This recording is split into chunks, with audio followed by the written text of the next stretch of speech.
Okay, everybody, it's really happening. I know everybody thought it wasn't going to happen, but it's going to happen. It's the impromptu couple today. We didn't have a lot of time to tell anybody it was happening, so hopefully we'll find you all as we get going. It is episode 9. There's calamity in the background. There's not. There's calamity. I can hear the calamity. We all heard the calamity. Things were falling over, and no, I heard there was thumping. Maybe it was just you. I might have been just like giggling. Oh yeah. Yeah. Okay. There was this happening. Oh no. Yeah, it could have been my headphones. Okay. All right. It's Tom and Allison. We're doing it again. It's episode 9. Here. We're here. 9. After our super fun secret guest show last week with Lori Calcaterra, we are by ourselves once again. You and Mark Baum are the best at secret keeping. Mm-hmm. Can I tell him? What? There's a secret. Can I tell him? Yep. Yeah. So we're going to hang out with you tonight. Hopefully we'll find some of you out in the ether, since there was no warning that this was going to happen. I mean, it's Monday night at 8:00. You should know.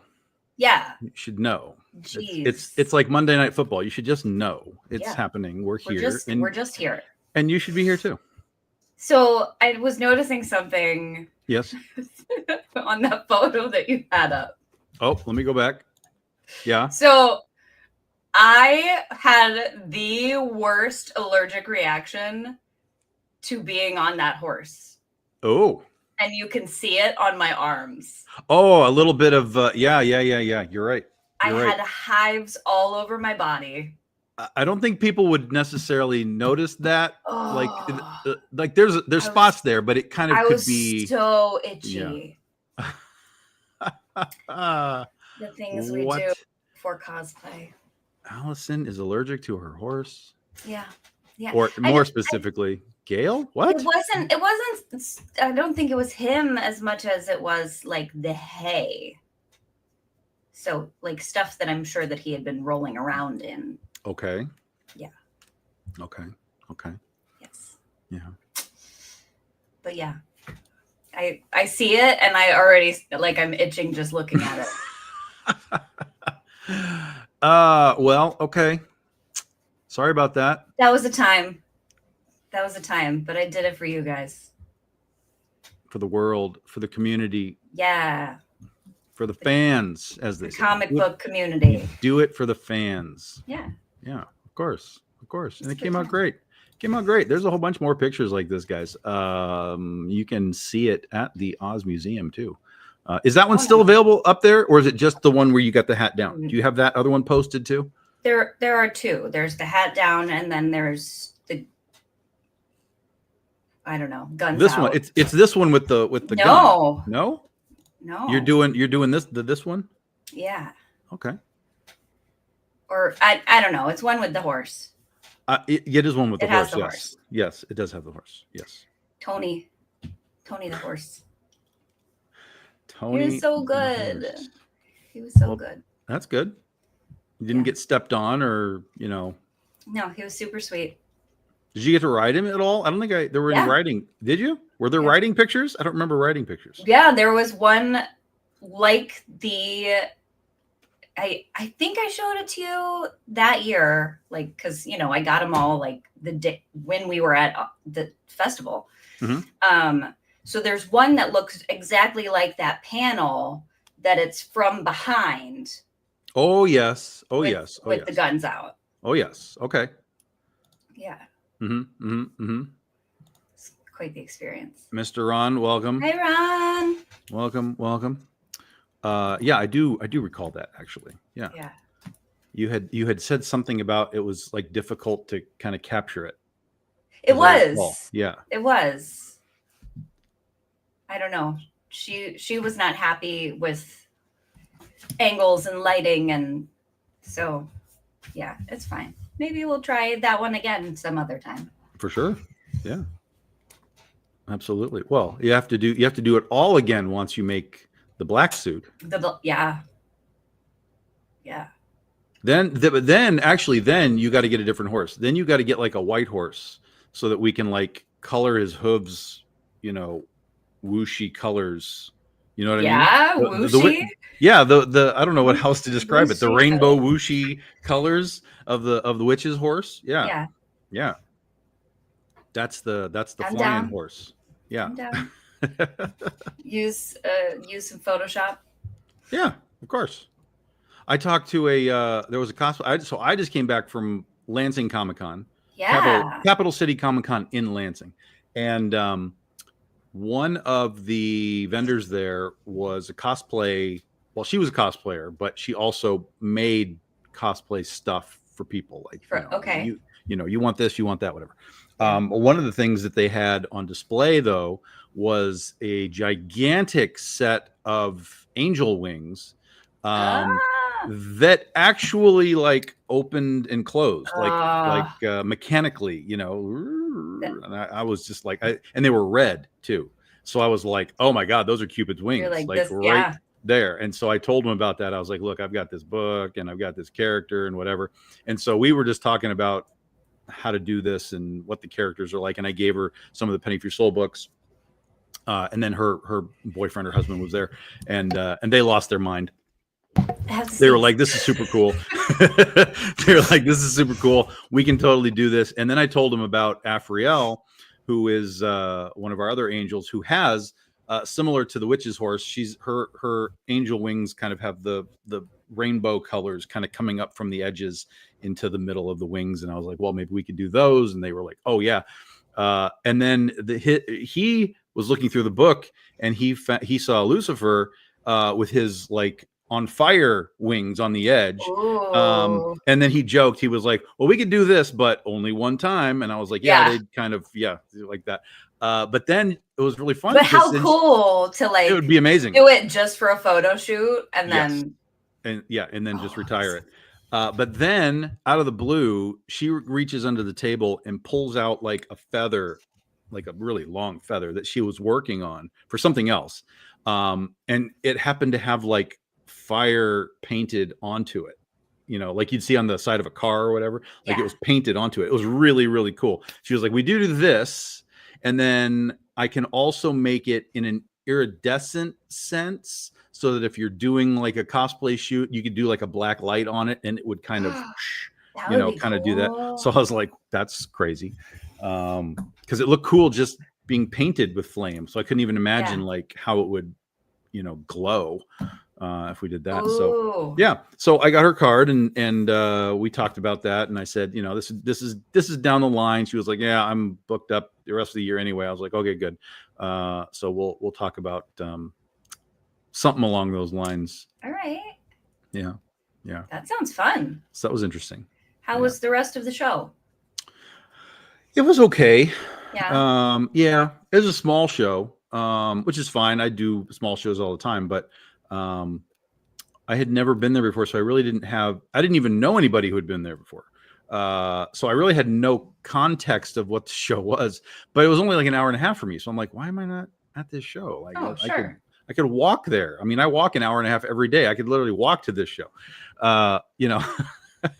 So I went and they gave us a nice spot, a couple of tables, and there were actually a bunch of people that I knew there, which was cool. So we got to hang out, and the show was okay. I think the key was that while we didn't do gangbuster sales, we did do sort of enough to make it worth it. But like more importantly, like 99% of the sales were to all new people, right? So getting the word out. Exactly. So all of these folks were like, what is this? And then they took books home, and the hope is that then we'd come back next year and they'd say, "Oh, you're back! I bought this thing last year, and let me get the next thing." So I will say that Critter was the unmitigated hit of the convention. That particular crowd was all about it. So yeah, Critter was the star, which was a lot of fun. Because I always like it when that happens, because that's usually the rarity. Really? But yeah, oh yeah, That surprises me. yeah. Normally it's Oz, Princess versus Zombies, and Princess versus Zombies. I had the banner up, so it was bringing in people. They were like, "What are we talking about?" But the direction just shifted there. Now, I think the reason why though is because the con had a very anime centric attendee base. Like the people that were there were very clearly like they were cosplaying, anime and all kinds of stuff. So it definitely sort of leaned that way. And so because of that, that's why we did the critter figure first above other things, is because I thought it would lean into that sort of anime manga crowd too. And we'd be able to get that extra bit of sales out of it. Which we did. And so in this case, same thing. It was sort of that crowd was like, "Oh, that's cool, but oh, there's a cat girl." And so, we were off to the races. Everybody loves a cat girl. Truth. Very true. And then I did go to the drink and draw, which I don't usually do because I neither drink nor draw. Well. Yeah. And so I just sat next to a guy that I've known for a while now from various events, Terrell Culbert, and he's an artist, and he was drawing something, and I just sat down. And I was like, "Well, I guess this is the cool table." He's like, "Yeah, this is it. This is the cool table." And so it was literally like 3 hours we sat there, and it was amazing because I knew him, but I didn't really know him. So this was great to like talk and just kind of get to know him. He's a big movie guy, not just in like that he likes movies, but he makes movies and stuff too. So nice. we got really deep in the weeds of talking about movies, talking about Superman. Yeah. And the stuff that was out, talking about Superman and, wherever that rabbit hole led us to, and what was good and what was bad and all that kind of stuff. So it was crazy. It was like just nonstop. And then there were two other guys at our table that I think thought we were insane, because the two of us just never stopped talking. Like between the two of us, one of us was saying something about something, and I would look over at the guys every now and then, and they'd just be like, "The fuck is going on?" Like, so we started talking about Superman. I would look at it and be like, "Spoiler alert," and they're like, "You're fine, go ahead." So it was fun. It was super fun. Good. Had a good time. Good. Hanging out with the cool kids. Yeah, absolutely, yeah. And I gave him a Jaws education that I don't know he asked for, wanted, or expected. But we went down that rabbit hole, and that was fun. Turns out he's like a Godzilla guy too, and he has. So I talked about you with him. Yeah, because he is also trying to get his wife into Godzilla stuff, because that's not her thing. I like that I'm parallel to the wife. Yes, you are. So he'll watch stuff with his son, right? And then his wife will just kind of wander through sometimes and just like see things and like make comments, "Oh, what the hell was that? What's that? So I told him about you. I was like, well, I went with her to her first Godzilla movie, and it was King of the Monsters. And I said, when we came out, I was like, "Oh, I'm sorry that you started at the top, and now I don't know how to take you through, to two dudes in rubber suits that are running into each other. Like, I don't know how that's going to work." And he laughed. He was like, "Yeah, that's not an easy transition." So good. I said, "We're going to work on it. We're going to figure it out." But yeah. So because we spend so much time together. Well, no, we don't. Not in person anyway. Far more now that we have the show. That's true. But not in person. But we'll figure that part out. There's always the USPS. I can send you a box of things that you need to watch, and And then I'll give my reviews That's right. or That's right. report Yeah. back. We can FaceTime while you watch them in case you have questions, and then we'll get you on the movie show that I'm desperately trying to start now. Okay. After that talk with him, I was so just like, I got to do this. I got to do this. And every time I mention it to somebody, they're like, "Oh yeah, I'll be on that show." I'm like, "Okay, all right." And then this morning, I just stirred the pot. Did you see what I posted this morning? Okay, so I posted maturing is when you realize that Alien and Mad Max are superior films to their sequels, which are often considered the better films. So Road Warrior and Aliens. Yeah. And then I said, you can now post your vitriol and prove me correct. And so I got all kinds of people that were like, no, you're out of your mind. I was like, proving me correct. Thank you. So I loved stirring the pot. It was fun. It was a good time. I don't know. This is a good time. I don't think I've seen any of like. You haven't seen any of them? Come on. Road Warrior probably not, but you have to have seen Aliens. Is Road Warrior the one with Tina Turner? That's the third one. That's the third. Okay. That's Mad Max 3. Road Warrior is the second one. Yeah. So there's Mad Max 1. Right. Road yeah. Warrior, I haven't seen 2. any of them. So I mean, I was just asking because no, I haven't seen any of them. Oh my god. And I don't think I watched Alien. Did I? There was a time when I thought, oh, I should really watch this. Yes. Just for the sake of watching it. Yes. But I don't think that I did. I've seen later ones. Like way later ones. Now I have to do this movie show because we're going to educate Allison Lehr on. That's not my. I don't know. I know plenty of movies. I just know different movies. You're just but we got. That's what I'm saying. We got to educate you in this other realm of things. I'm more of an affair to remember, or Some Like It Hot, or I don't know. I do the old stuff. Some of the Mothra movies have songs in them. Okay. There's a song in Godzilla versus the Smog Monster. What? If you need a little bit of that. I'm not saying they need to be musicals. I'm just saying like my style tends to lean toward older things. The Godzilla movies are from the 60s.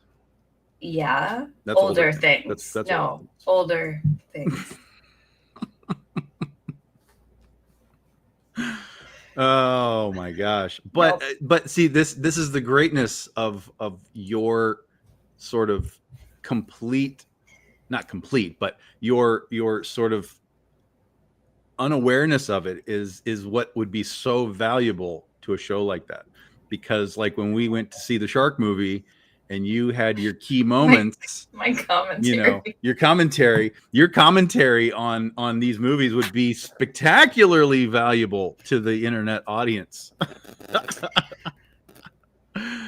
Oh my God. Katrina has not seen Godzilla. Thank you. This is a terrifying show right now.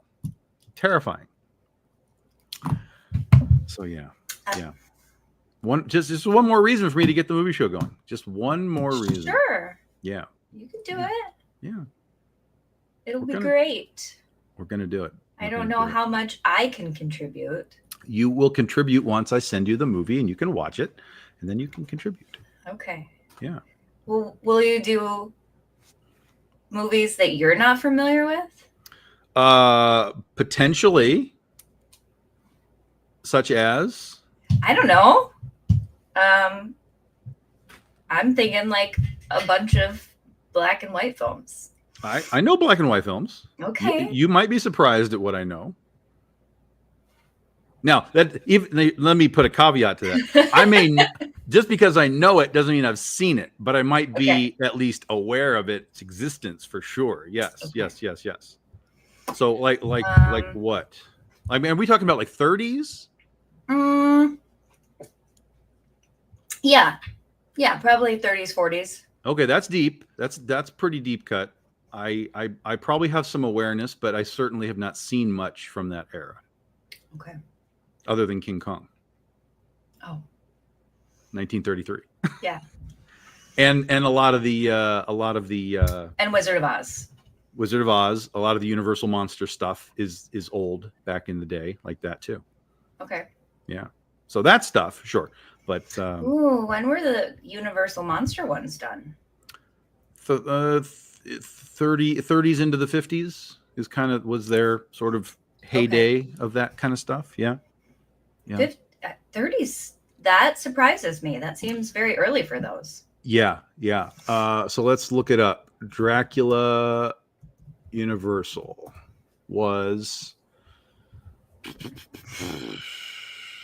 no, that's not what I want. There it is. 1931. Wow. Was the first Dracula, the Bela Lugosi. And then they followed by 3 sequels up into the 40s. So yeah, so a lot of those early Frankenstein and the Mummy, like a lot of those were the 30s. Yeah. Okay. Okay. Yeah, Creature from the Black Lagoon. Yeah, I'm definitely a late 30s, 40s kind of gal. It's my era. So Creature from the Black Lagoon was the 50s. That was one of the later as they got out of the other ones. But like give me an example. I'm really curious. I don't know.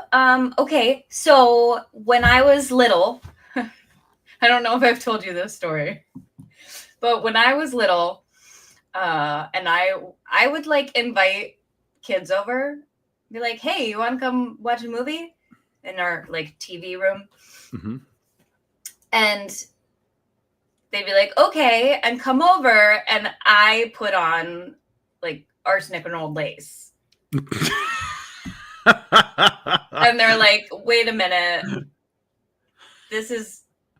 they make movies that are not in color? And I'm like, it's hilarious, it's great, and I know all of the dialogue, and they're like, I'm gonna go home now. So, but this is like the stuff that I was watching when I was how in the 6, world 7, 8. How did you even find that stuff? I don't know. And I mean, were you just like watching Turner Classic Movies? Yes, all the time. There you go. Yeah. Well, there's the connection.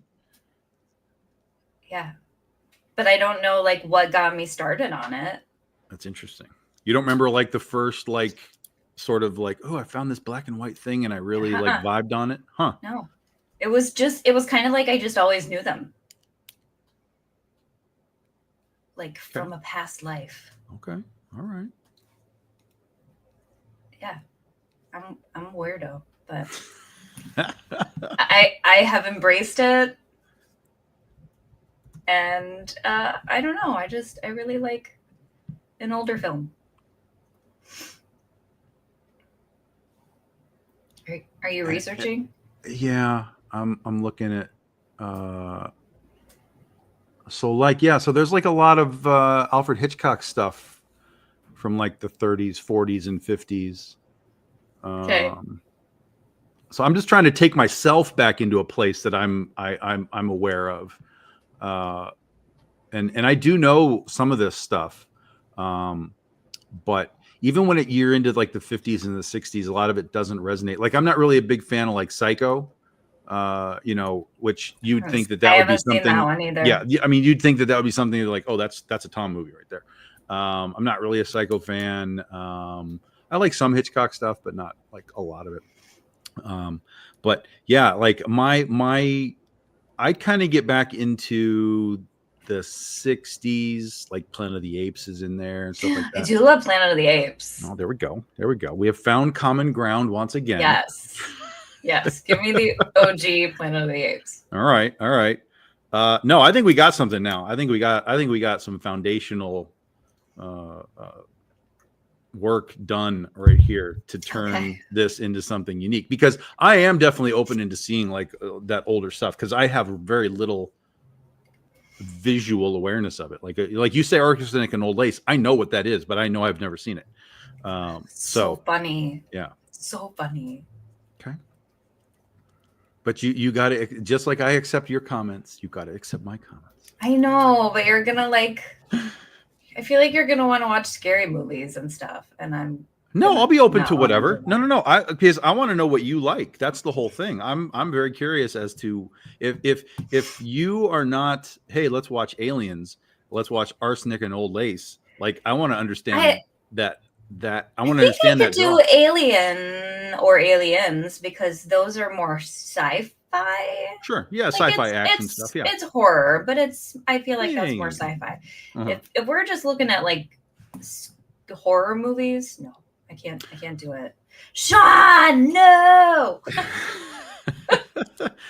Yeah, I mean, I think when you talk about horror, though, there's different levels of horror. There's like, there's like Exorcist, demon horror, and then there's just like No. slasher horror. Like, here's a dude and Any he's of them. chasing girls. No, Whatever. none of them. A lot of that stuff. Sean, all I wanted to say was, what's your favorite scary movie? But like, seriously, what is it? But like, seriously. He's just gonna say Return to Oz. That's all he's gonna say. That one is pretty scary. It didn't really freak me out though. I mean, I remember it staying with me as a kid, but Sure. I wasn't like having nightmares about it. Yeah, it's not a scary movie. It's just a. Oh, but I'm afraid of off everything. kilter. Is it? Well, okay. So really, it should have scared the pants off me. All right. I don't know. I was okay. Oh, that's good. That's good. The Oz stuff. You didn't freak me out. You might be surprised how okay you are with certain things, particularly now of an age. When you were a kid, I used to get the pants scared off of me by stuff all the time too. No. But now it's like, all right, whatever. I have to like watch things like this, and then I have terrible nightmares for like years afterward. It's bad. You told me one time that I absorb things. Yeah. And so I have to be really careful about like what I watch or read or listen to. Okay. I mean, you told me one time that you were up to watch The Exorcist. No. Yes, you did. Are you sure? Yes. No. Yes, you did. No. Yes, there's no way did. I said that unless I was on something crazy. No, I guarantee you said it. Guarantee you said it. You said, "Man, I might have to try that out." Scream or Halloween. Halloween is good. Scream is a different sort of horror. Again, that's a very meta type of thing. But I did watch that. What's Monica going to say? This scary stuff. Thank you, Johnny. Yes. I think that here's the reality. I think a lot of people think scary stuff is scary, but then you watch it and you're kind of like, this isn't really scary. It's not really scary. Now, again, there are things that will, to specific people, will freak people out. Like, I know people that don't like the possession movies and whatever, and they don't like that. But so much of it, I mean, I guess I'm coming from a weird angle because I've seen so much that it has become sort of, I've seen it all, like you can't really scare me anymore outside of like jump scares get everybody. But as far as like sort of that existential, like, oh, I don't like this. That's hard to get me nowadays. That's very hard to get me.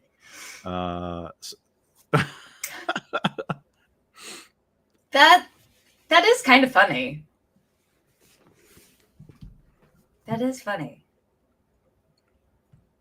What do you think is the difference, Monica? That you don't do the scary movies, but like you'll do it in real life?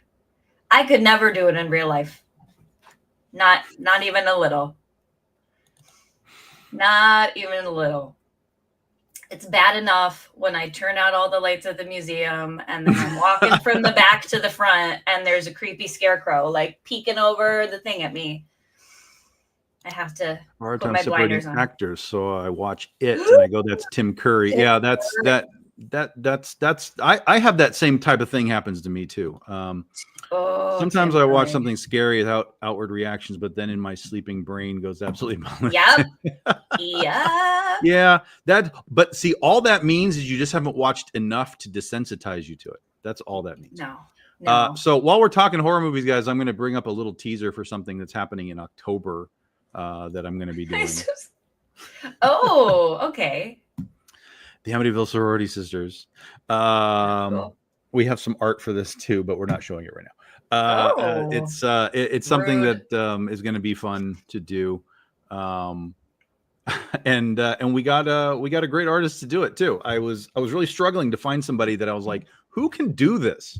Because I want a visual cue for this. I want this to be kind of a little rougher around the edges, not like super clean. Like I was like, who could do this? And I had a few people that I was talking to, and none of them were really able to do it.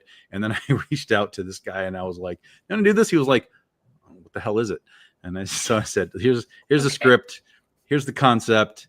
Here's some art. You tell me if you like it." And he read it, and he was like, "Oh yeah, I'm down for this." So I was like, "Yeah, it's gonna be good. Gonna be so good, so good, so Okay. good." So yeah. So I've got a little something on the side coming in October, guys. All Coming in right. October. Next You've got. extravaganza, we go ghost hunting. I'm ready, We go to Monica. I'm ready. the bomb nail house, and And bring a Ouija board. just pray that nobody calls the cops on us. Yeah. I don't think I could do it. Although I do think that we should do some kind of Halloween type event at the museum. Yes. Like I don't know, something ghosty or a flashlight evening tour or something. Yeah, you can reset. You should you should just do it for all of October, not just for Halloween, but you should just reset the museum to some capacity of being Wicked Witch focused for October. Get some of the items that you don't always have out, and then yes, turn the lights down, and Scary. yeah, So yeah, scary. and then you walk around when you do your tour. You do the little light under your face like this, Right. and then the Wicked Witch says, Well, that's what I'm saying. Like it would. I think it would be really easy to do like evening tours Yes. and just kind of change the tour up a little bit. Like we could easily focus on a little bit more on like Frank Maud and Matilda's spiritualism and all of that, the whole medium thing. And Yeah, we that's talk a good. a lot about Jack Pumpkinhead during That's the good too. Halloween. Yeah, that's good too. And his connection to Nightmare Before Christmas and Ken Page, who was Oogie Boogie as well. But yeah, just switch things up a little bit. For sure. I mean, listen, if you have particularly if it becomes an annual thing, if you have an annual sort of reset of the museum, especially off season, like not in the summertime, that's gold mine. That's gold mine time. Well, the funny thing is there's so many like spooky people out there. Like that's their jam. They want it to be Halloween all the time. Yeah. So like, I don't know. I feel like it could bring in a different crowd than we normally get. 100%. 100%. Plus it brings back the people that were already there for a trip that will be a different trip, a different tour, a different, that's 100% gold right there. Yeah. Gold, I tell you. Yeah. But that's the scariest thing I'm going to do. Yay. Sean, you provide us with such wonderful stuff. He's great. Monica wants Halloween all the time. So there you go. So Monica, on Wednesday, you two need to get together and start to plan this. You've got a couple of months before October. Yeah. And you can. This is a very doable thing, guys. Very doable. I think it's honestly a really smart idea. Hashtag spooky season. Yes. We can team up with the Skinny Bones people. So there's people who take around these skeletons like to all of the places in I don't know. It's probably more than Madison County, but they did something at the museum a while back, but we could get them to put on the Oz clothes, like Wicked Witch clothes, and That would be funny. Mm-hmm. Mm-hmm. Yep. I like it. And then I will be haunted for the entire month of October. Allison will not be sleeping.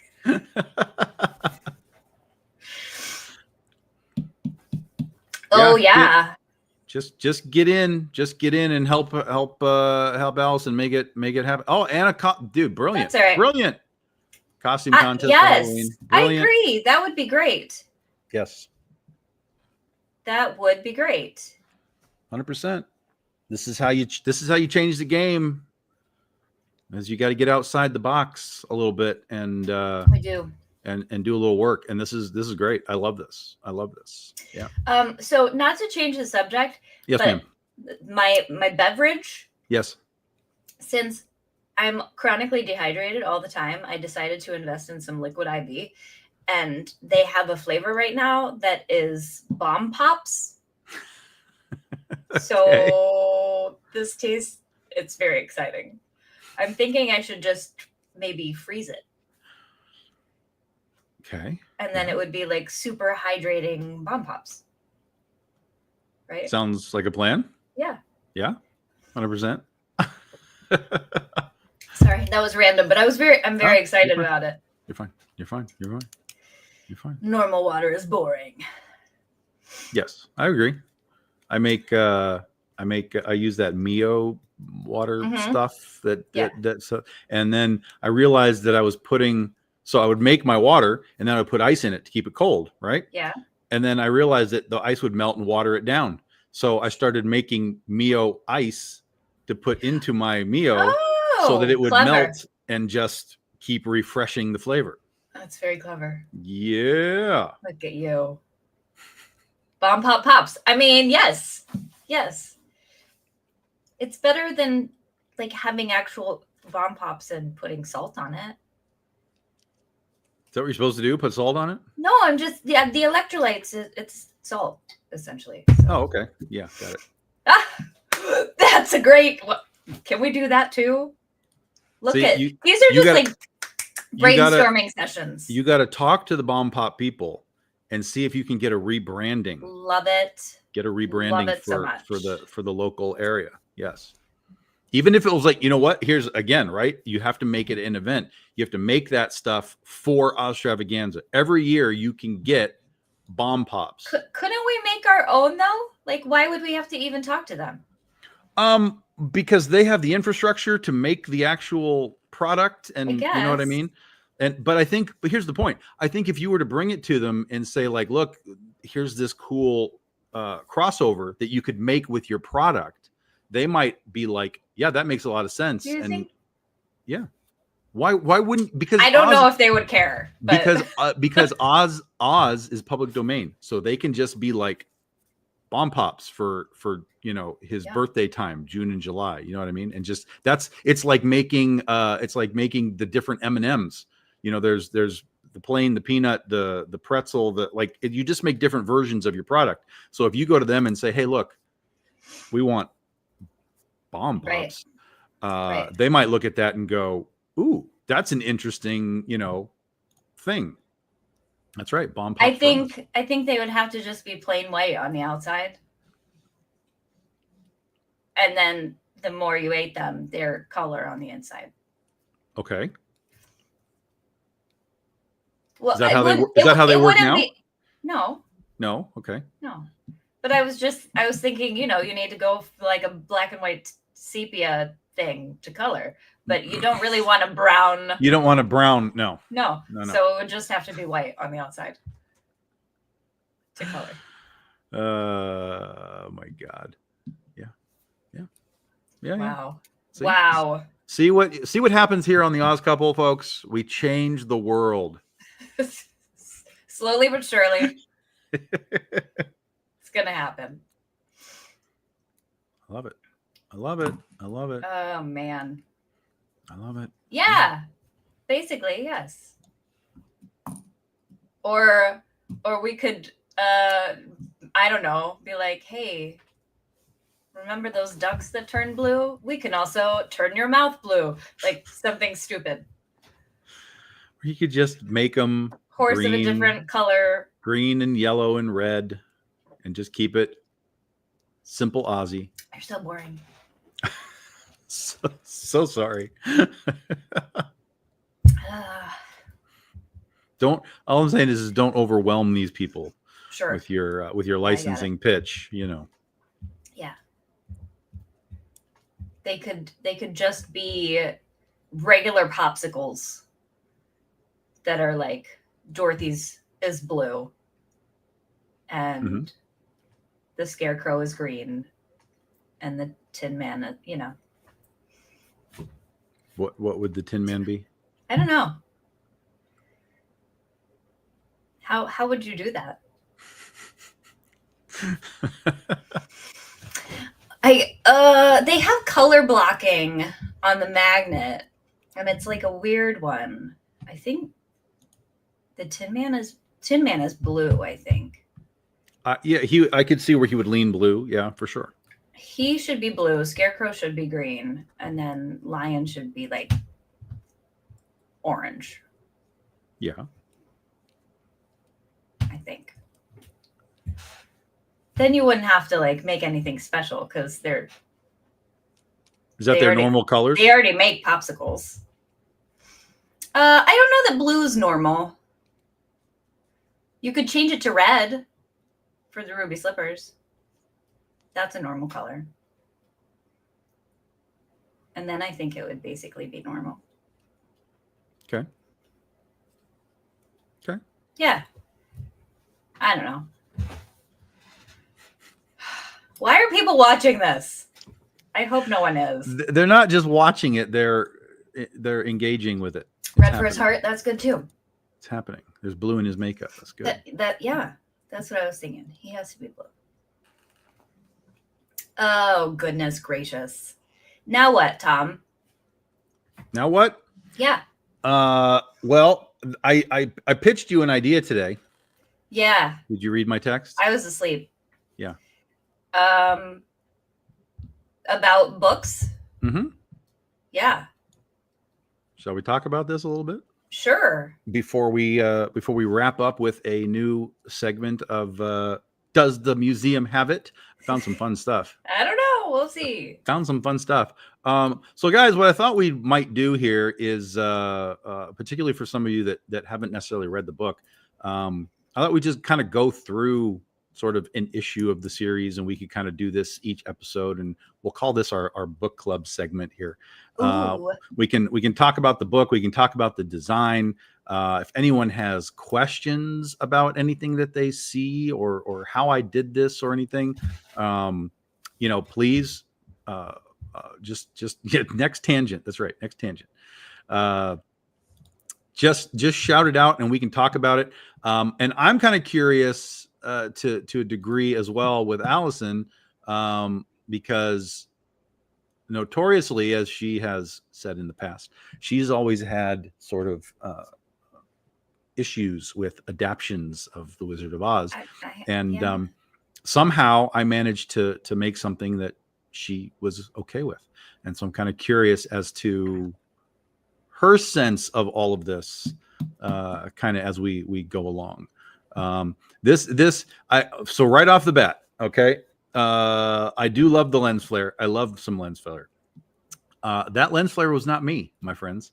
That was done by Rob Duenas, who took the original colored cover and not only kind of punched up the color with the lens flare, he also added all of the little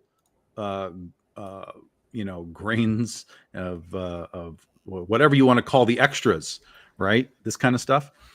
He added that stuff to it to kind of give it a punch up. He also designed that little logo for us up in the upper left corner, so that we had sort of our own little, design to the whole thing, right? So that was not me. That was done by Rob, and I liked it. She did not have issues with my issues. At least I don't think she did. But I guess we're going to find out. I have so many issues with Tom. But... So, yeah. So, yeah, go ahead. I know that you talked about not going to any of the other adaptations for inspiration. Right. But we got to talk about the cover. Sure. Well, that's the one thing that birthed this book was Wicked. That's Wicked there. It birthed Wicked, and so Wicked birthed this.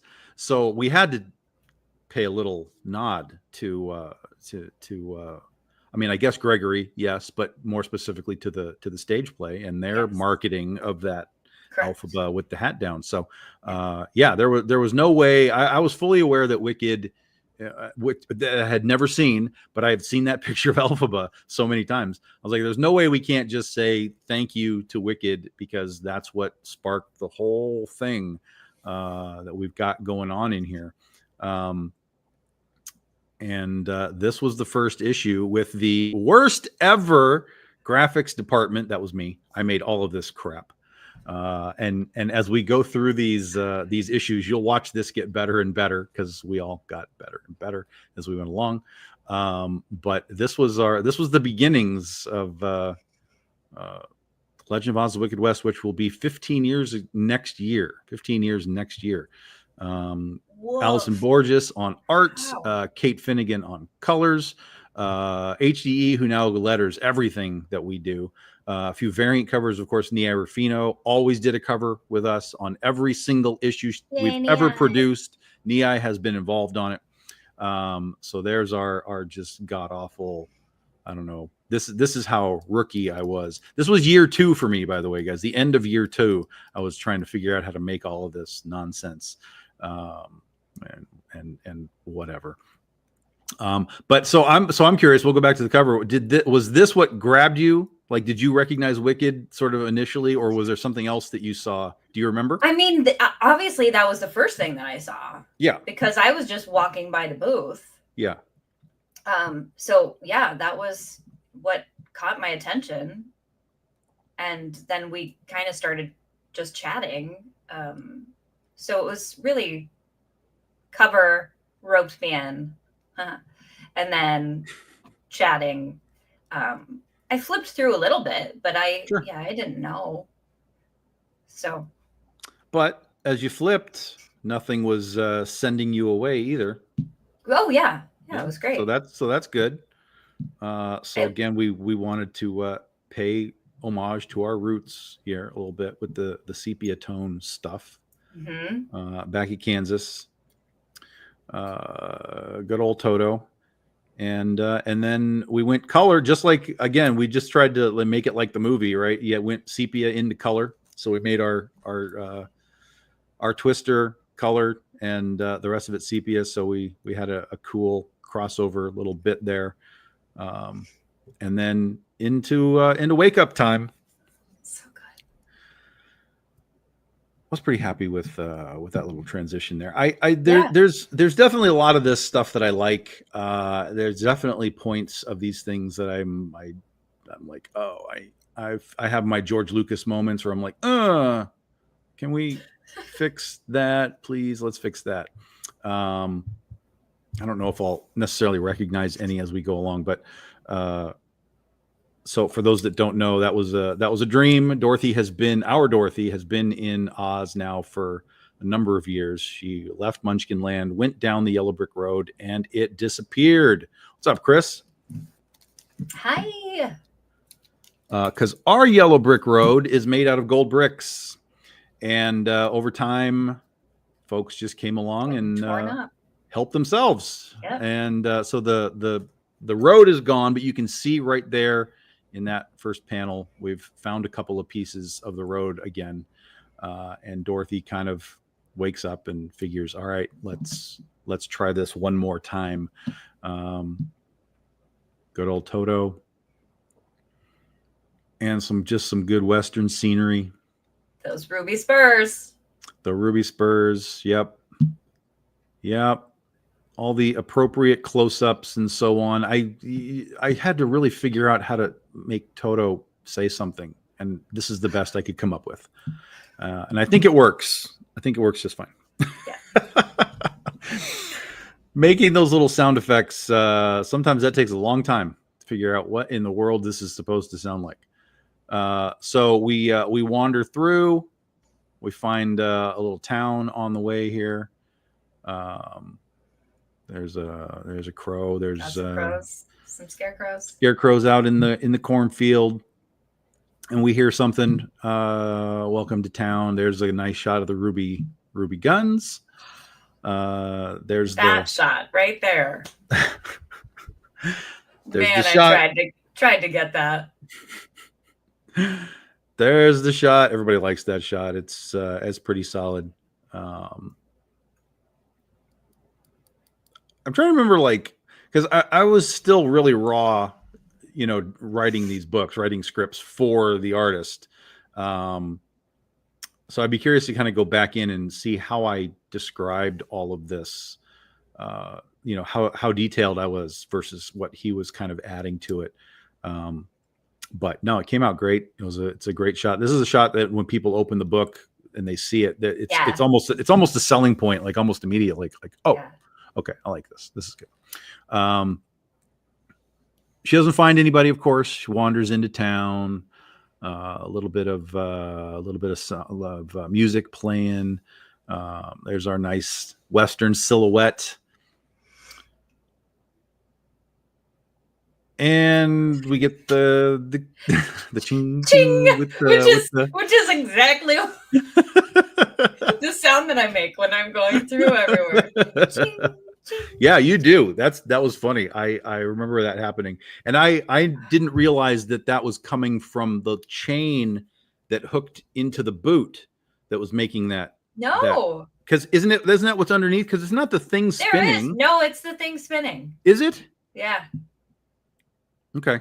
Yeah. I thought it was some sort of the connecting piece from the little chain and so on. Nope. It's the actual spur just going around. Spinning around, doing a spinneroonie. All right. Yep. All right. I'll take your word for it. So funny. I forgot that specific word was there because that is exactly what I say. Now we've got our nice bar. Nice bar scene. Oh yeah, I forgot the Tin Man was like right there. Like open the doors and he's just chilling. Yeah. It's funny. There's several things that I kind of forgot about this. One of the things that's funny about this that you can see right off the bat is if you look in the background to the right of the door, you can see that. You can see the bartender. The bartender. Yeah. But behind him is a painting, right? Yeah. Okay. Yeah. That's not supposed to be there. Okay. That was supposed to be a window. And when Kate colored it, she didn't interpret it as a window. And so she dropped in a painting instead of the window. Okay. I didn't catch it either. I just was like, oh, okay, that's fine. And then later, Allison would tell me, like, oh, you made that a painting. I was like, what are you talking about? It's like, oh, that was supposed to be a window so that we could have light in the building, more light. And I was like, oh, that makes sense. Sorry about that. But off we went. And but it also works for. Oh, it works for what happened later. Yes, this is true. This is very true. So we got Dorothy, we got her getting propositioned, and we got a nope, not here for that stuff. That's a hey girl, hey. Yep, that's it. And then just everybody's asking who she is. There's that giant painting. And we go through. She's taken that's a pretty big beer, actually. I think it was supposed to be a shot. And, sometimes, so Allison was from Brazil. And sometimes when you write things, you're writing it American, but it doesn't translate, all the way. Right. Yeah. And so I would have to go back to the script and make sure. But the way that she's just sort of tossing it back and down, I think it was meant to be more of a shot glass than a power chugging of a beer. But either way, it's fine. It does the job. and it's not something that anybody's ever been like, yo, she can put it down. I was like, mean, oh, yeah, guess she can. She's living out on the frontier. It's like this life, man. I just need a drink. And there's questions about the Ruby Spurs and the bullets and Mm-hmm. whatnot. And then she gets approached by this handsome gentleman, again asking about the Ruby slippers and spurs. Where'd you get them? Trying to accomplish a little, trying to that kind of stuff. And there's actually some references to it later. So there, one of the big influences on this this book was the movie Tombstone. Yeah, and one of the moments that was really cool was when the actors come into town, and Dana Delaney looks over and sees, you know, Wyatt Earp, and oh my God, what's his name? Who's the guy? Who's the guy? He played the Phantom. He's in Titanic. Oh yeah, that guy. His real name? Yeah, what's his real name? Billy Zane. Billy Zane.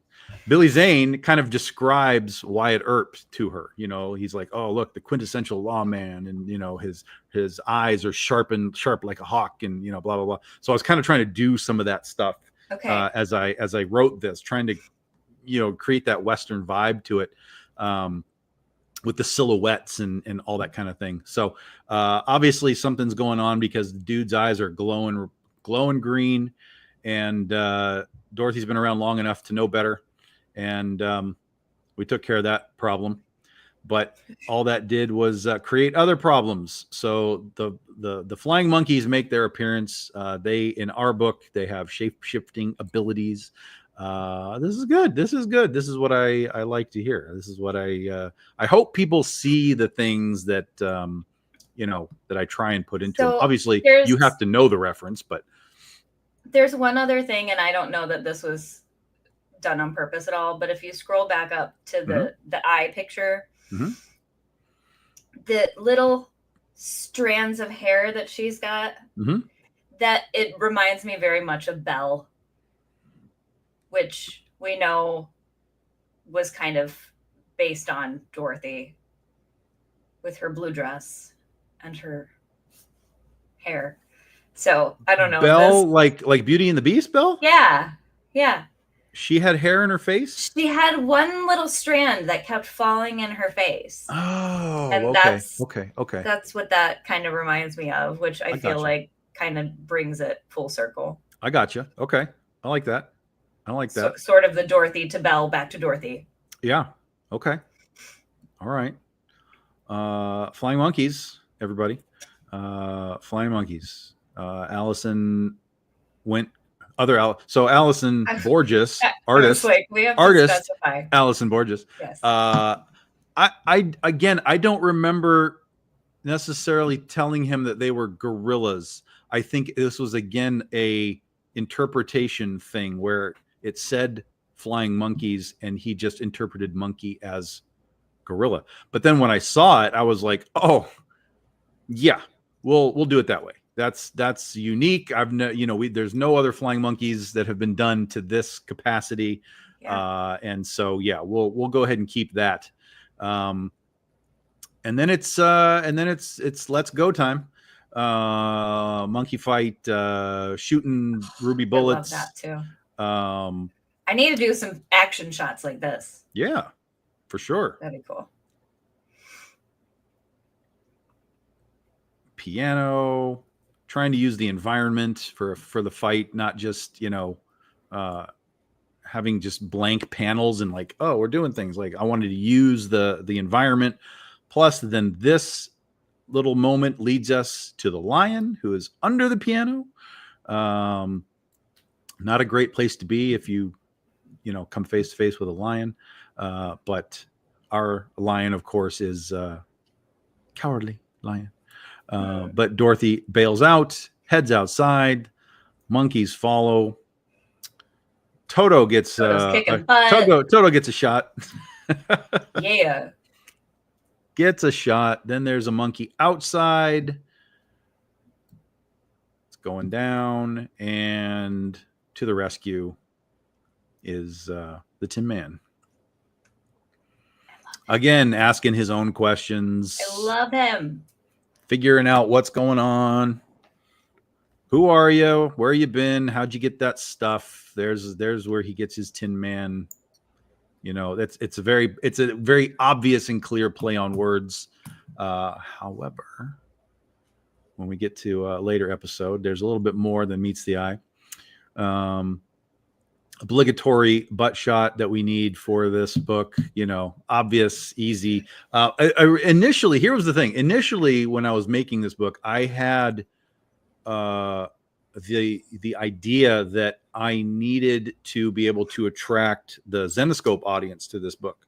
It was like because they're all about this stuff. They're super sexy. Yes, but I didn't. But I didn't want to take it all the way, right? But I still needed to make it so that, like, if they see it, they'll be able to get enough out of it to kind of be like, all right, show me what this is. And so a lot of the early stuff, this was another part of the whole thing where he's talking about, like, sort of the Wyatt Earp thing, like, you know, the eyes, the silhouette, the skills, the reflexes, the whole thing. And he's like, you know, she's probably got this figured out, but, you know, maybe not completely. And so that's the end of our first issue. And there we go. Now, one thing that somebody picked up on once, and maybe everybody did, but one person actually asked about it, and another person this was at a panel, somebody asked about it, and then somebody in the panel or in the audience answered the question, and it was about the gloves. Somebody asked why her gloves are fingerless. Does anybody know why they're fingerless? Because somebody in the audience was like, because in an instant. I wouldn't think that you could shoot very well with regular gloves. That's correct. That's right. Yeah, that frees up her fingers to do the quick draw. Yes. Yeah. 100%. You got it. Yes. See? You knew it, and you didn't even know that you knew it. It was just there. But that's just design stuff. So Rob Duane, that's what I assumed that was the purpose the entire time. But and that's what I figured. Most people probably figured it out. Hey, our YouTube viewer has found us. Michael, what's going on? Michael, we have just been going through issue 1 of The Legend of Oz: The Wicked West in our book club segment. Anybody else have any questions or any comments? So I'm curious, like, when you were flipping through the book, and there's no telling really what you were flipping through. Well, it was there anything? I think it was the first volume, so it was more than this. Oh, sure. It would have been like the first 4 issues or first 5 issues. Yeah. 6 issues, actually. The first volume is 6 issues. So clearly, you know, as you flipped, nothing was like, you know, sending you away, which is the interesting part to me, because it's such a dramatic shift for just visually. Like, if you read it, you understand a little more of where it's coming from. But just from a visual sense, it's such a different shift from what we normally see for Dorothy. You know, again, I'm just kind of curious what, if anything, was sort of the selling point for you, not necessarily on this issue, but just in the whole book that you saw. I mean, it made sense to me. I think that because the original book was published in 1900, it just lends itself very well to the Wild West. Sure. So, you know, if you're just kind of seeing her as a slightly older, you know, she's not like an 8-year-old girl, she's a young woman, you're like, oh yeah, this would totally work. I don't know. I think it was a fun idea. You're taking many of the original elements, but like giving it a fun sort of sci-fi. And it's not like there are dark elements, but it's not like, oh my gosh, look at this dystopian Oz. Like it's Yeah, right. it's so dark and gritty. And I appreciate that too, because for me, I don't like it when it gets that dark. Sure. Because, you know, Oz is like, it's a magical place. So yeah, some bad things might happen, but the overall tone is not that way. Mm-hmm. Yeah, I mean, bad things happen in the Wizard of Oz. You know, the Scarecrow gets torn up, and you know all that kind of stuff. Yeah. So you can't have a story where bad things don't happen, or you don't really have the drama or the story at all. So correct. Yeah, I think you have to have conflict somewhere. Right. Yes, conflict. That's what we're looking for. Yeah.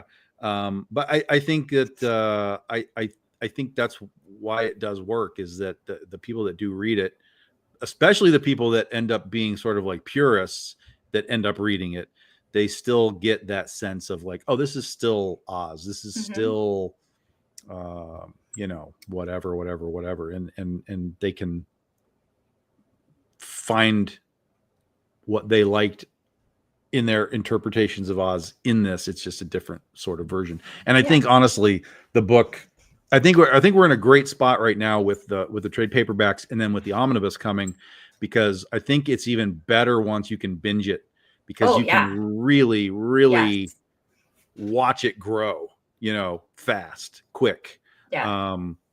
The art gets better, the color gets better, the story gets more involved.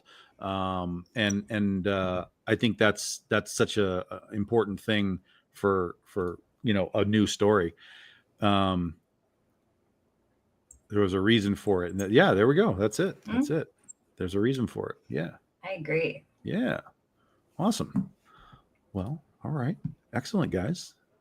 Excellent. Next week, on to issue 2. Woohoo. Bloop. So we still got about 20-ish minutes. Are you prepared for your test? I'm never prepared, but because it's like a pop quiz every time. It is a pop quiz every time. And I've been trying to find interesting, unique things, versus just like, oh, here's something I know you have. So guys, it is time to wrap up the show here. We are going to play another round of Does the Museum Have It? With Allison Lehr. So it's a combination of Does the Museum Have It and just some cool stuff you guys might want to have on your radar and looking out for. And we'll see what we can tell you about any of this stuff. The first thing is a trash can. But this is from 1939. Yes, guys, this is old. It's from a company called, I'm assuming it's called Shineco, Cheinco. But this is 1939. This I have seen. I am familiar with this. I do not believe we have this. It's I mean, I saw this thing and I was like, that's a pretty elaborate trash can for 1939. Yeah. You know, that's 90 years old right now, and it looks like something we would make right now. I love that Dorothy is like, I'm gonna smack you. Just the hand, like, ugh. Yeah. Oh. Tell your friend we need it. Oh, yeah. And yeah, there's great detail on this. The Scarecrow with his ankle rolled. Oh yeah, for sure. Yeah. It's good stuff. Yeah, and he's like, talk to the hand. Get that line away from me. Yeah, this was a cool piece. This was like when I saw the Oz peanut butter, I was like, this is weird, because it doesn't tell nothing about this tells me it's 1939. So I thought that was a cool piece. Okay, now this is something from a company that does a lot of these types of houses. Yes. It's called Department 56. We do have this one. Oh, you do? Okay. Mm-hmm. So Department 56, they'll do things like what have they done? Like they've done like the Amityville house and Halloween and all kinds of stuff. And they do these cool houses that light up, little windows light up. Yeah, windows light up and stuff. And I had never seen this before. So again, I thought that this was kind of cool. Put one of those tiny little bulbs in it. Yeah. Yeah. But you do have this, huh? Yeah. Okay. Instead of having a Christmas village, you can have your Oz Munchkin Right. Land and Right. Witch's Castle. Yeah. Right. See? Monica knows what's up. Boom. Yeah. So I thought that was kind of cool. Interesting. And it comes with all those 4 pieces. So yeah, so that was cool. Oh, she's got the Lizzie Borden house. Yeah. See, I want the Amityville house. I want the Halloween house. I want those houses. Yeah. So those are fun. Those are fun. All right. So that seemed like an easy one. Yeah. Okay. This was cool. I've never seen this before. Super awesome. Tonner. Yeah, it is a Tonner Wicked Witch of the West doll with flying monkeys on her dress. Oh, I love her so much. Yeah, this was a really cool doll. And it was pricey. They are. They are. It's like $250 or something. We don't have that dress. We do not have that dress. Yeah, I know you have a Tonner witch. We have lots of them. Well, Monica says that you do have that one. That we do have this one? Okay. So that would be one. That would be one that you pull out for. Yeah, that would be one you pull out for Halloween, guys. You do a little switcheroo for the Halloween tour. How have I not seen this one? Dun dun dun. She might belong to Dennis. Oh, that would make sense. Yes, that would absolutely make sense. So yeah, that's how you switcheroo for the Halloween tour. I love the monkeys on that dress. Hmm. Yeah, this was a good one. I like this. That one popped out right away. Okay. Let's get a little weird. This is from 1951. Great. It's called an MGM Grand Ceramic. And it's a big old face that you're supposed to hang on your wall. Mm-hmm. And this is what it looks like from the side. There's a lot of, there's a whole series of them. That's a little weird. I have not seen those. We do have other wall hangings that I am aware of. Mm-hmm. But I haven't seen the 50s ones. I mean, there is no detail in those eyes. That is freaky dead-eye Dorothy right there. I will say some of the older Oz pieces have a haunting quality. That's There is one specific Dorothy doll that freaks me out, and I'm like, I've never been afraid of a doll before, and this one, I have to watch her as I. It kind of does, yes. Oh my goodness. Yeah. So to my knowledge, we do not have these. We have later wall hanging. So. Yeah, that's what Monica said, that you guys had different ones, but this one I was just like, yo, this is who's She also has some really luscious lips. She's popping. She got some filler. She took the life out of her eyes and injected it into her lips. Right. Yep. Right. Yep. All right, let's see. Oh, this was cool. This is an interesting one. I like the design of it. It's a notepad, but it's like a die-cut notepad. This was from 1993. Man. And I just like the look of it, so I thought I would show it off. Dun dun dun. Ever seen that before? That's from the Las Vegas hotel. Oh yeah. Mm-hmm. MGM Grand did a bunch of stuff. I couldn't tell you that one. We do have several pieces from the hotel, but I don't remember if this is one of them. I want to say, I don't know. This is just a cool idea. Like I want to do this for my stuff. Like I want to make notepads with my characters like that now. Yeah. So yeah. They're super cute. I love a notepad though. I'm terrible. I have so many of them. Notepads and journals, like. Well, yeah. I mean, people collect those things. Like I have stuff right here. Yeah. Oh, I believe it. I believe it. I mean, listen, I got notepads I'm all over my always house. writing stuff down. Yeah. Yeah. Yeah. I have three. I have a yellow pad.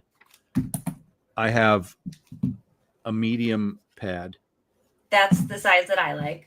And I have a small pad right here. All three of these are in active use. Yes. As I do my stuff here. So something like that would just be kind of cool. Let's see here. Okay, here we're going a little older here. This is 1976. This is a Dorothy Gale makeup kit. I don't think I've seen this one at all. This is for a makeup company called Ephemera. Oh my goodness.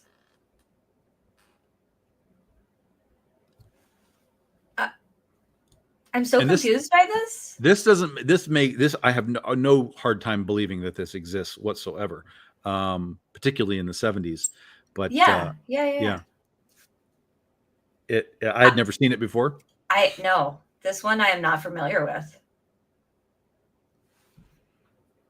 Yeah, either deprive me of notepads or hide the one that I need, and I lose my mind really fast. Yeah.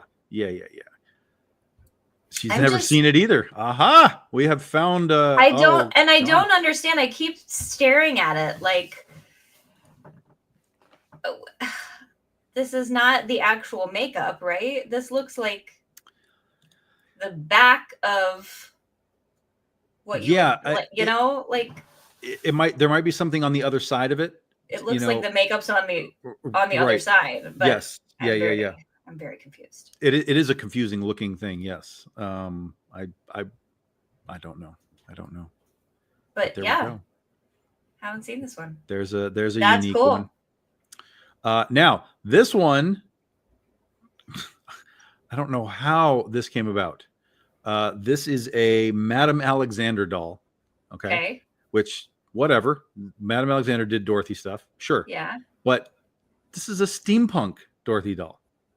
Oh, she's cute. It literally says steampunk on the sticker down there. Steampunk Dorothy. That's awesome. Steampunk Dorothy, Madame Alexander doll. I haven't seen that one either. There's like a steampunk Tonner that I've seen, and I have that one. Okay. She's real cute. This one I have not seen. She's got a hat. I need to see what the hat looks like on her. Yeah, and she's got a little basket belt going on, or a all sash. All of these things are so fun because it leaves me going, "Ooh, this would be a fun cosplay." Yeah. So yeah, this is cute, but I'm gonna say I like the Tonner steampunk better. You guys have a steampunk scarecrow, apparently. Yes. Okay. Yeah, he's steampunkish. Okay. Let's see. Number 8. What in the world is this? Oh. Do you want to be Glinda? Oh my gosh.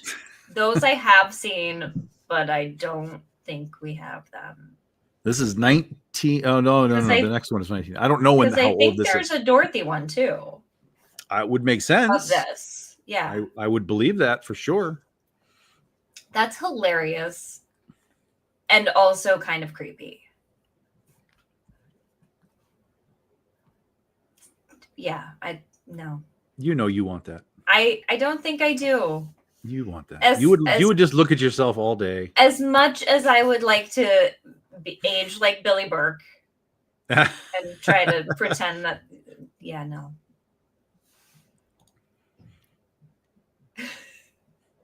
See, I like when Monica chimes in because like she knows everything that's in the collection. Yeah, and Sean is like jumping on everything here. He's all about it. I love it. Yeah, this is it's fun to know if the museum has it, but it's fun to just see this stuff too. Things that you guys have never seen, which is awesome. All right, this is 1975. This is a lion wind-up figure from 1975. I'm a little scared of him. No, Not to my knowledge. We have several other wind-up toys, but not no this doubt, one.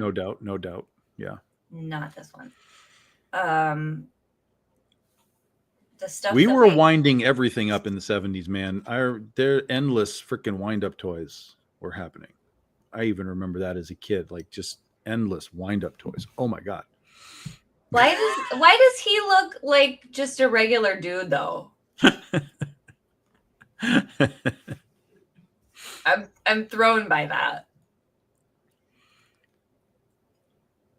Like just absolute regular dude.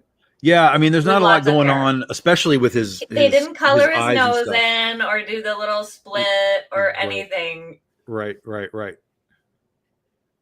Post 80s. Okay. There we go. We're all learning. Oh yeah, that red 90s to me. All right. I don't like him. He's creeping me out. We got one more. He's one of those things that I would be asleep and it would just start walking at me. Right. Yeah. Yeah. No. So we have one more. This is from 1986.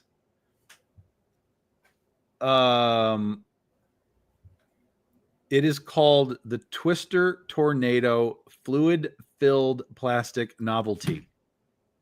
Okay. Yeah. Yeah? Immediately? Yeah. We sold these. What is this supposed to do? You spin it and it makes a little tornado in it. You've never seen those? No. I don't know what that means. How does it make a tornado with the stuff? It's filled with water. Yes, but how does that turn into a tornado? You spin it and then it does, like when your water is draining out of the bathtub and it makes a little it basically does that inside. I understand. Okay. So it's a little twister. Okay, got it. Yeah. That's sorry. you. I think that's me. Yeah, I was like, my phone is not doing anything. Yeah, so this was a strange little thing. Yeah, those are fun. Pet tornadoes. That's a great. What we call them. That's a great description. This is a pet tornado. Yeah. Okay. Well, there we go, guys. We have accomplished our mission here tonight. Woo-hoo. Yet again. And fun to have you all here. Some of that. Yeah, you did have some of that, and now you have some things to look for too. Mm-hmm. Keep your eyes out for. And so yeah. Thanks everybody for chilling with us as we talked about. The omnibus is on its way. Man. We're looking at roughly the second or third week of August. We will be launching this campaign. I should have the landing page for this next week when we are here, so we can start getting everybody signed up to be ready for the launch. So y'all are ready to pick this up. We will also start showing you the actual full size art of this beauty by Nia Rufino, who we are also going to get on as a secret guest one of these days. She has already told me that she'd be happy to come on. So once we're kind of getting really deep into the omnibus stuff, we'll bring her on. She has done covers for every book that we have ever released for The Legend of Oz and all the spinoffs. So she is all about it, and she has the cover for the omnibus, which you guys are going to freak out on. It's gorgeous. And then, of course, in January, The Road returns. We are bringing the book back. This is the 7th volume of the series, very General Ginger focused. As we left her last issue, we got to catch up with what she's up to. And then next week we will do Book Club Part 2, Issue 2, as we continue to take you through the series. And also remember, we're going to have the BD Index coming soon as well. That makes me so excited. Which has some Oz characters in it, as well as all of our other characters from Big Dog Inc. Shawnee's all about it. All about it. And yeah, we'll have another round of Does the Museum Have It? I mean, are we allowed? Are we allowed to what? Are we allowed? Did we get enough comments? Do we get enough comments? I feel like we didn't get enough comments. To keep going. The last time we did this, or the last 2 episodes, I should say, we had 10 comments, or 10 individual comments, I should say. Today we only had 7 individual comments. Yeah. What? Make that 8. We have 8 individual comments. See, that's the thing, is we have people that just hang out and watch. They're really not like, they're not worried about this. See, love the show. Busier. You can always watch this back, Michael. Yeah. And also, let me also just say to anybody watching this, you can always watch these things back. If you have questions about what's happening in the show when we're not live, you can still comment, and we will see the comment, and we can either answer you in the thread, or we can bring it up next week and make sure that we talk about things. So don't be afraid to talk about whatever it is you want to talk about. Like, I know Judith wasn't here today. So she's, so we had a few of our regulars that weren't around, but plus, again, there was no notice that this was even happening. You weren't hyping it up. That's right. Because somebody was asleep. And Monday is my sleeping day. I wasn't sure that we were going to get on. I was concerned that something had happened to you, and I was like, oh no. Nope. Oh no. So next week, episode 10. Wow. Guys, episode 10. Tell all your friends. Please do us the favor. Share this around. Let everybody see it. Everybody click the like button, do the share, subscribe, like, all those things. Also remember that we have an Oz Couple Facebook page, the Oz Couple. Yeah. There's a page for it, because all of these videos only last about a month on my feed, and then Facebook takes them down. So I moved them all over to the Oz Couple page as well. And that way you can catch up on anything that you might have missed. We post some other stuff on there as well, old photos from Ostravaganza, and we talk about the books and the comics and stuff that are coming. So go join the Oz Couple on Facebook as well. Once we get enough of this content under our belt, we'll start using it for things like TikTok and all that kind of stuff, and try and raise a little awareness of this little goofy thing that we got going on over here. So you guys are the OGs. We will always remember those who helped us get this started, but we do want to, try and expand this out as much as we can. And we're going to make Allison watch weird movies, so that we can,